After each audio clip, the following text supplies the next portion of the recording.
Powers that be, come rule the world with me.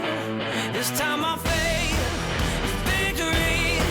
So come rule the world with me. We can rule the world. Rule the world. Ladies and gentlemen, good afternoon. One more time from the Tech and Innovation stage for today. Great to see the room so full, and we know it's that time of day, so we've got a punchy 20-minute session for you on a fascinating topic and a fascinating new service, one that's already being utilised by Real Madrid, and we're going to hear a lot more about that. It's time to explore a brand new performance tool for rights holders to create and measure the value of commercial inventory and performance and how it can help clubs gain a crucial edge in the pre-sales process. So here to tell us about that and have a chat here at the end of the day is the co-founder and chief executive of Horizm, Pedro Metriner. And alongside him, we have a couple of executives from Real Madrid, the Global Head of Partnerships, David Hopkinson, and the new Chief Transformation Officer from Real Madrid, Michael Sutherland.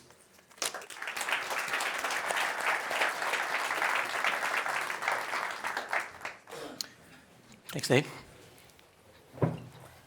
Welcome, one and all. Thank you for being here at the end of the day, and we've got 20 minutes now to run through a really exciting topic and get your perspective on what it's going to do for Real Madrid and your commercial program.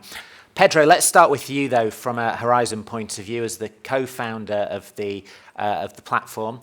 Tell us a little bit about it and how it works. Okay, thanks for having us here. I think part of what Horizm is having David here and Michael is part of what we are. We are the bridge, the connection between sales, the sponsorship, and the technology and digital side, basically.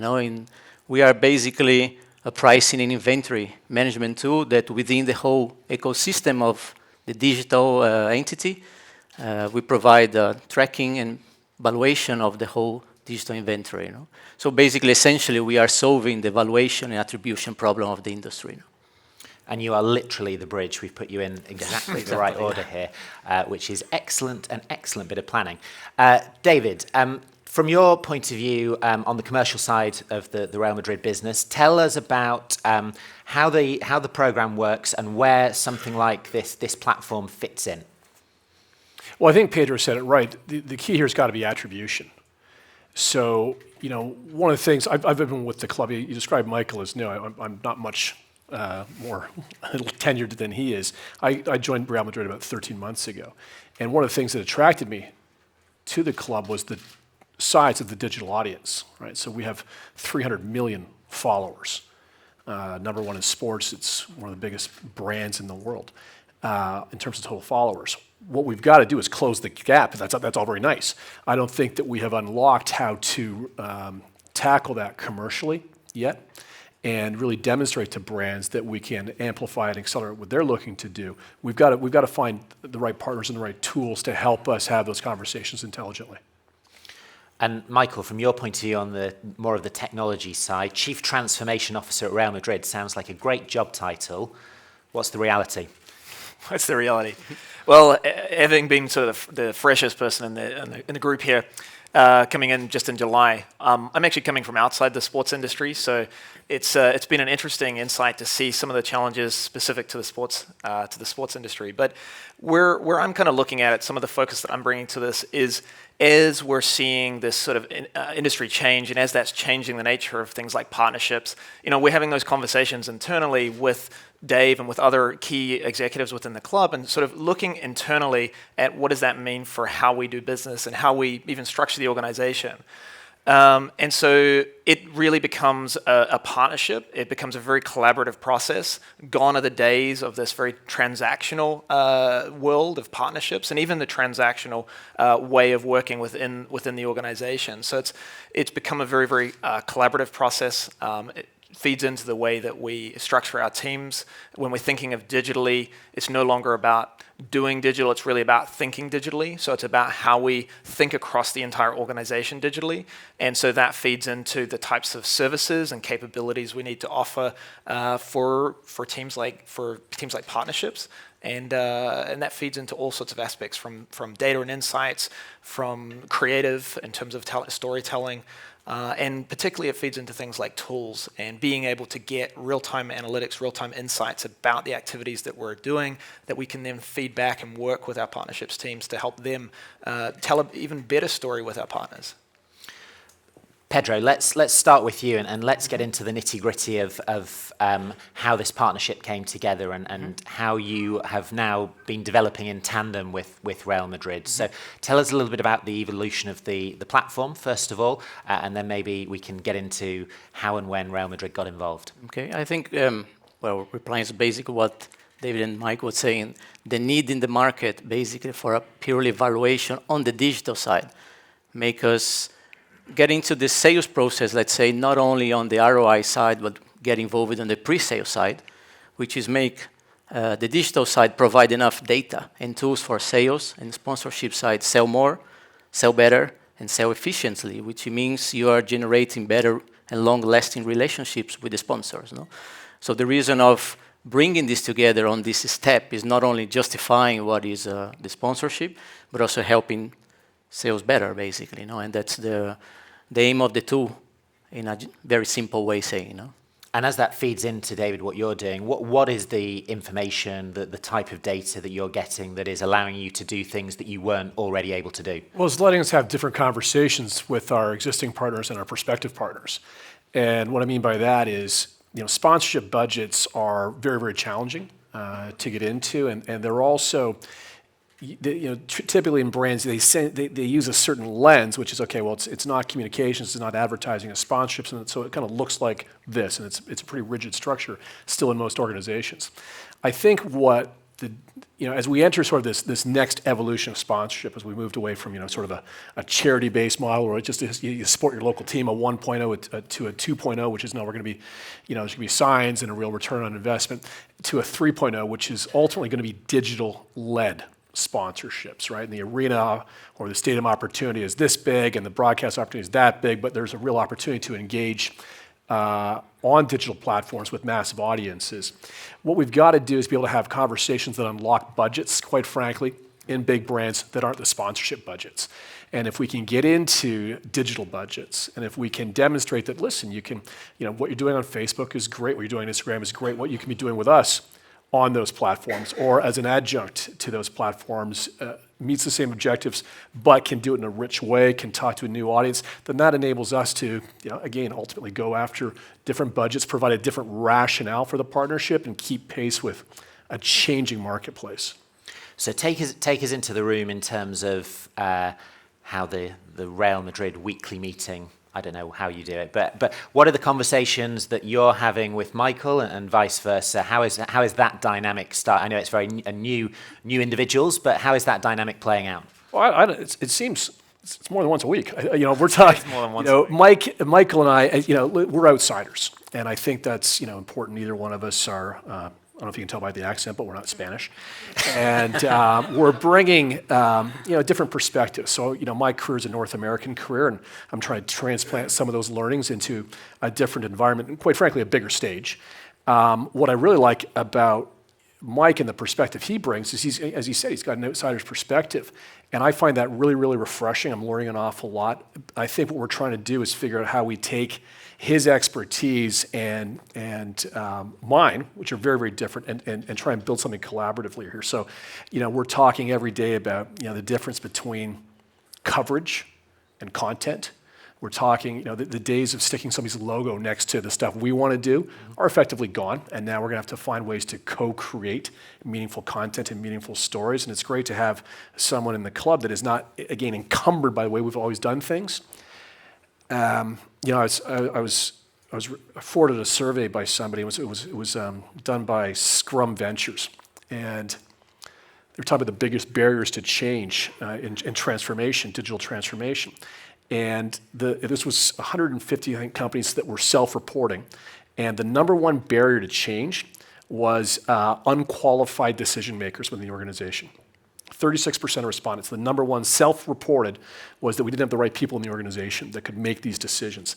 I think number two was just general risk aversion at 24%, and cost was third at 16%. So that's 84% of companies saying it's not the money. We just haven't got the right attitude and mentality here. So I think that as we talk about, and Michael's role for transformation here, it's not just about ones and zeros. It's really about how we do things fundamentally differently. And how are you beginning that process in an organization as big, as historic, as structured, and perhaps as traditional as Real Madrid? Well, it's definitely no small task. I mean, the company has such a rich legacy. It's got over 117 years of history. So, change doesn't happen overnight. Change happens slowly. And, but in terms of practically day to day, of course, David and I, we're talking all the time, but it's not really about the conversations that David and I are having. What it's really about is making sure that we get the right people in the room when it matters. So it means shifting the conversations earlier in the process in some cases. It means making sure that we have the right stakeholders, making sure that we're working very cross-functionally, so that when Dave's having those conversations, he's able to bring the right expertise. And part of that is also making sure that we have the right expertise, as Dave just mentioned, in those different areas, so that when we're starting to look at the challenges we want to solve for the partners, in this specific case of partnership, that we have the right people, we can start to get the right ideas, and we can start to put a plan in place that helps us to solve those challenges for the partners and really provide real value. And I think one of the things that's changing as well is what those capabilities are. So as we're thinking to a digital world, as we're thinking to digital first offerings, it really opens up a huge amount of opportunity that we haven't even explored before. So it's not just about the platforms that we know today. It's actually now about being able to create new offerings, new services, new digital platforms. And so those are capabilities that I think that we have, but we can still work on improving. And so that's a big piece of the puzzle. So as we start to look at in different regional markets, how can we create localized offerings that create those opportunities, that drive new relationships at a scale that we haven't really had before? And those are the things that I'm learning from Dave as we go along. But for my role, that's really about, much of it is just listening to the organization and starting to look at how we can think a little bit differently about the ways that we solve some of these problems. There's probably an obvious answer to this, but what are the big measures of success for taking on and utilizing and working with a performance tool, a commercial performance tool platform like this for you? Is the obvious answer revenue? Yeah. Okay, so I agree. I think we see it the same way, but revenue won't be the objective. Revenue will be the output. Mm-hmm. And for me, and I think for us, we've got an unprecedented opportunity in front of us. We talked about just the scale, 300 million is an incredible number to work with. I really think we need to think about the different KPIs, including engagement. And so, we hear an awful lot about, how many fans the club has, how many fans our colleague clubs have, our competitor clubs have. And it's very, very difficult to quantify what that means. What we can do with digital is we can, as we talked about, get measurable engagement, get attribution. That's really, really powerful for us. So that will be a huge KPI. And I think that ultimately where we're going with this will be personalization. Mm-hmm. And in a world that is increasingly about bespoke offers, about customer understanding, I think we've got an unbelievably rich opportunity. Our fans, because they love us, because they're so connected to us, as fans of other clubs are around the world, they will tell us things. They will let us into their lives and engage with them in a really meaningful way. It's up to us to be a good partner back. I've been in this business, I think 25 or 26 years. We love our fans. We love our fans. What does that mean? I think we have tended to love our fans as big groups, as sort of fans in the general sense. And what technology is doing right now is giving us the fans the opportunity to demonstrate love for our fans as individuals. So rather than just a bunch of fans, we know who David is, we know who Michael is, we know who Pedro is, and we can talk to them as individuals. That, if we can bring that to scale, will be an unbelievable opportunity. Is that something that your key brand partners are already demanding of you? Yes, because they get it from outside the sports industry.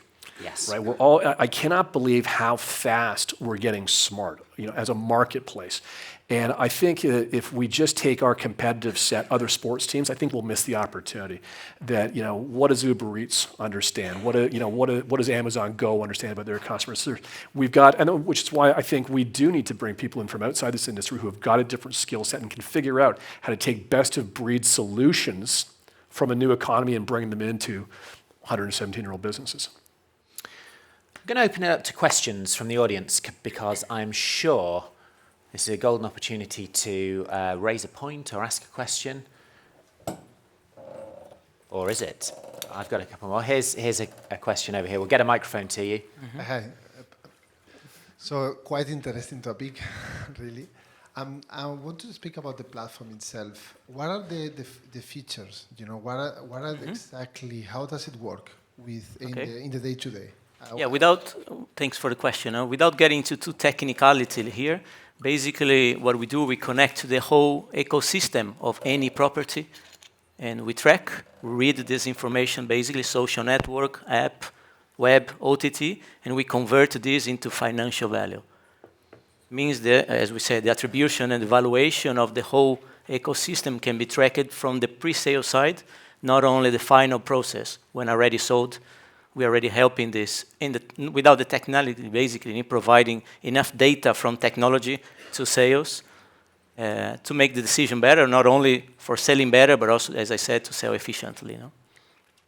Okay, thank you. Any other questions for any of our panelists? Down here at the front, second row. Michael, Dave, you guys both talked about attribution models and thinking about partnerships on a 3.0 level. If you were thinking 4.0 or where you really wanted to go, what is the dream attribution model for a franchise? I don't know. We're still trying to figure out a 3.0 model. So, by the way, thanks, Alan, who used to work for my last company, and I guess he's off on his own now. Look, it really is personalization. For me, and is that a 3.0, at 4.0? I don't know. It depends how we want to define it. But we've got to get into a place where every brand in the world would like to be a lifestyle brand. We know that. And sports teams, virtually by definition, are lifestyle brands. I think if we can be the bridge to bring other brands into the end consumer's lifestyle in a meaningful, in a bespoke, in an authentic way, that will create an entirely new economic ecosystem for us and get us out of the selling sign business and into the customer relationship business.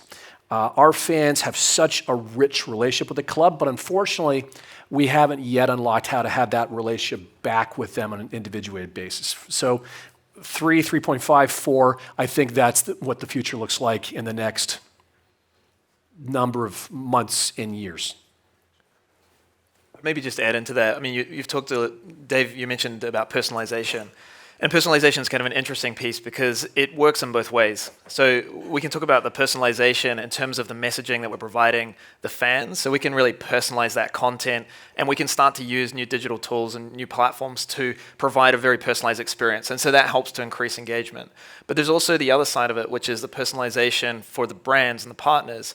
So, with tools like Horizm being able to give us the sort of real-time feedback, we can actually start to personalize the campaigns for the brands, so we can start to do things like A/B test messages, these are things that you couldn't probably do in traditional partnerships if you're talking about physical real estate. So having that real-time feedback, that real-time customization, and it goes to the word that Dave used was bespoke. I mean, we can really provide a bespoke offering to our partners particularly through digital platforms because of these sorts of tools that give us this real-time feedback to continuously update and modify and hone and tune our message for our brands to give them the maximum value. So I think that I would say is, I don't know if that's 3.0 or 4.0, but I think it's in that 3.0 world where we get to that total personalization on both fronts. Sponsorship 4.0, certainly a good idea for a panel at next year's Sport Business Summit, so I'll write that one down. Any more questions from the floor? We've got one here, just sort of in the middle. Quite difficult to get a microphone there, but we'll do our best. Hello, for Michael and David. I know, I mean, especially in clubs like Real Madrid and big clubs like that, we know the players have a really special role on that. How do you guys see the players helping, you know, the Eagles and everything? We've got to build the right partnership with the players. And there's certain markets, and I think Asia, as a broad generalization, tends to have a really big affinity for the players and less so for the brands. In North America, it's the reverse. I think that 1 + 1 here is a little bit more than 2. And I think that if we engage our players the right way, help them achieve what they're looking to achieve digitally, and in exchange, get them to help us, we can accelerate each other's objectives. Players are going to come and go. That's just the nature of it. They're there for a fixed period of time.